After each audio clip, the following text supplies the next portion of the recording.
يحكى أن رجلا خرج يوما ليتنزه قليلا، وفجأة رأى في طريقه بقرة يكاد ينفجر اللبن منها من كثرة خيراتها وبركتها. وعند رؤية هذا المشهد تذكر الرجل الطيب جارا له يملك بقرة ضعيفة وصغيرة لا تنتج اللبن، وعنده 7 بنات وهو فقير الحال، فأقسم الرجل أن يشتري هذه البقرة ويتصدق بها لجاره، قائلا في نفسه: قال الله تعالى: لن تنالوا البر حتى تنفقوا مما تحبون. وفعلا اشترى الرجل البقرة وأخذها إلى بيت جاره، فرأى الفرح والسرور على وجهه، وشكره الجار كثيرا على هذا المعروف. وبعد عدة أشهر جاء الصيف وتشققت الأرض من شدة الجفاف، وكان الرجل من البدو الذين يرتحلون من مكان إلى آخر بحثا عن الطعام والماء.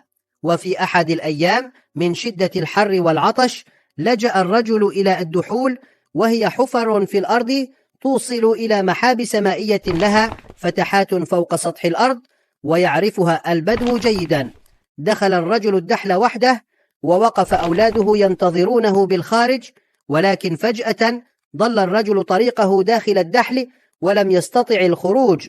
غاب الرجل طويلا حتى أيقن أبناؤه أنه قد مات، أو أن ثعبانا قد لدغه، أو أنه تاه تحت الأرض وهلك، فأسرعوا إلى المنزل وقسموا إرثه فيما بينهم. ثم فكر أوسطهم وقال: هل تذكرون البقرة التي أعطاها أبونا لجارنا هذا؟ إنها من حقنا وهو لا يستحقها. فذهب الأولاد ليستعيدوا البقرة، وقالوا للجار: لقد أعطاك والدنا هذه البقرة، لكنها في الأصل ملك لنا. فأجابهم الجار: لقد أهداني والدكم البقرة، وأنا أستفيد من لبنها لإعالة بناتي. فقالوا: أعد لنا بقراتنا في الحال، وخذ هذا الجمل الصغير بدلا منها، وإلا أخذناها بالقوة ولن نعطيك شيئا مقابلها. فهددهم الجار قائلا: سأشكوكم إلى والدكم. فرد الأبناء ساخرين: اشكوا من تشاء، فإن والدنا قد مات. فزع الرجل وسألهم: كيف مات ولم أعلم؟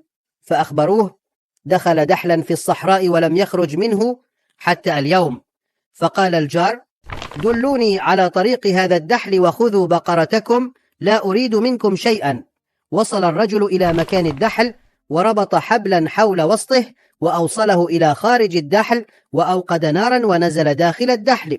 مشى الرجل حتى سمع أنينا خافتا، فاتجه نحو الصوت حتى وجد الرجل حيا يتنفس، فأخذه وربطه معه وأخرجه إلى خارج الدحل، وسقاه وأعاده إلى منزله حتى دبت الحياة فيه من جديد. وكل هذا وأبناؤه لا يعلمون شيئا. تعجب الرجل من حاله وسأله: كيف ظللت أسبوعا تحت الأرض حيا ولم تمت؟ فأجاب الرجل: سأخبرك قصتي العجيبة.